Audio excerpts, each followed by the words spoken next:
Para presentar este documental que vamos a ver dentro de unos instantes, nos acompaña aquí en nuestro plató de Por fin Viernes alguien que no solo conoció muy de cerca a Abinader, sino que además vivió esa época tan convulsa. Es Tasio Erquicia. Gabón, buenas noches, Tasio. Gabón.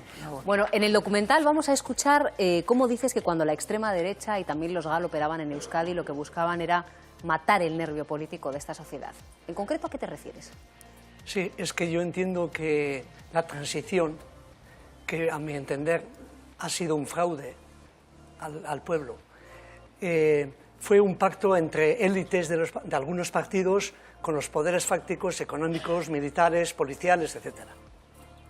Y entonces para poder llevar a cabo ese pacto que ha durado, ha ido desarrollándose progresivamente, pero siempre ha mantenido ese carácter de pacto, tenía que matar al nervio popular. Y el nervio popular significa que en Euskal Herria había un movimiento muy potente, un movimiento obrero muy potente. En la transición, en los años del 75 a 80, hubo docenas de huelgas generales. A cada represión del Estado, cada zarpazo del Estado respondía la clase obrera, respondía a las clases populares. Había un movimiento, una conciencia nacional, una conciencia por el euskera, etcétera, muy activo, una juventud muy activa. Entonces, a ese nervio había que matar. ¿Y lo esa es la consiguieron característica con ese tipo de acciones? Bueno, pues yo creo que, hombre, evidentemente la represión y toda la política de poner sordina a la participación popular y a las reivindicaciones populares han conseguido por una parte matar la intelectualidad en el Estado español. Han matado la intelectualidad en esto. Han matado por otra parte la ilusión por la propia política. Y la crisis actual que se vive en el Estado español, en parte, no evidentemente en todo, pero en parte también proviene de esa transición muy mal hecha, que no supuso absoluto un paso a una ruptura con el franquismo, a una dictadura, sino que fue darle un poco de barniz a la dictadura.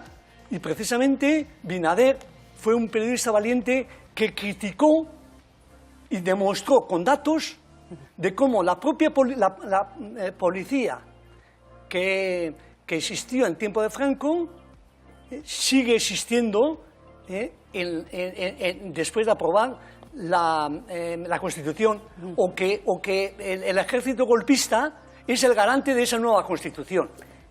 Vosotros en esos años convulsos a los que vamos a regresar dentro de unos instantes de la mano de Abinader, ¿os imaginabais que detrás de las acciones de los GAL estaban miembros de altas esferas del Estado?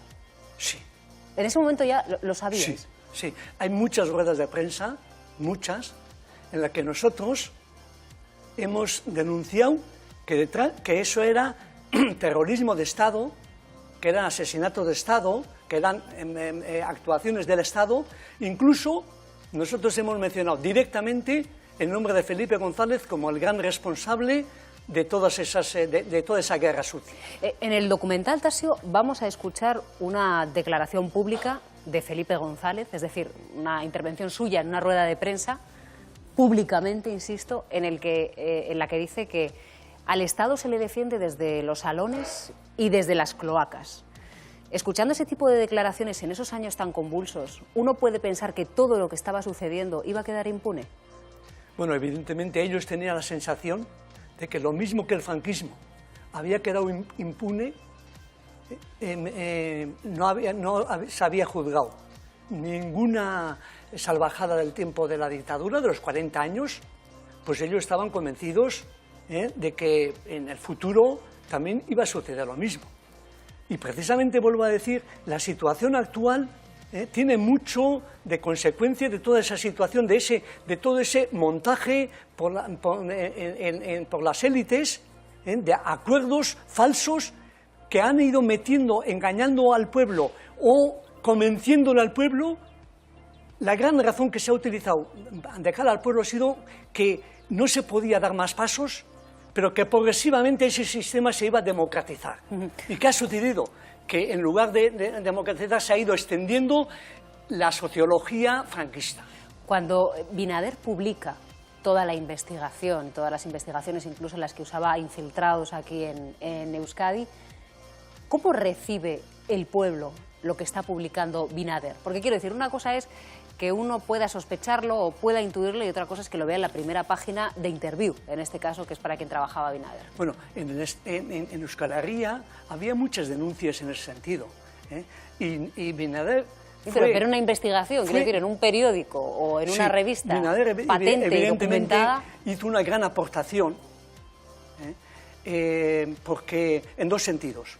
Por una parte, porque fue un gran investigador, riguroso investigador, tenía muy buenas fuentes informativas, y por otra parte, fue muy valiente y no era de Euskal Herria. Es decir, desde Euskal Herria se denunciaba constantemente esas situaciones, esas vulneraciones, y se identificaba realmente lo que estaba pasando con los aparatos del Estado.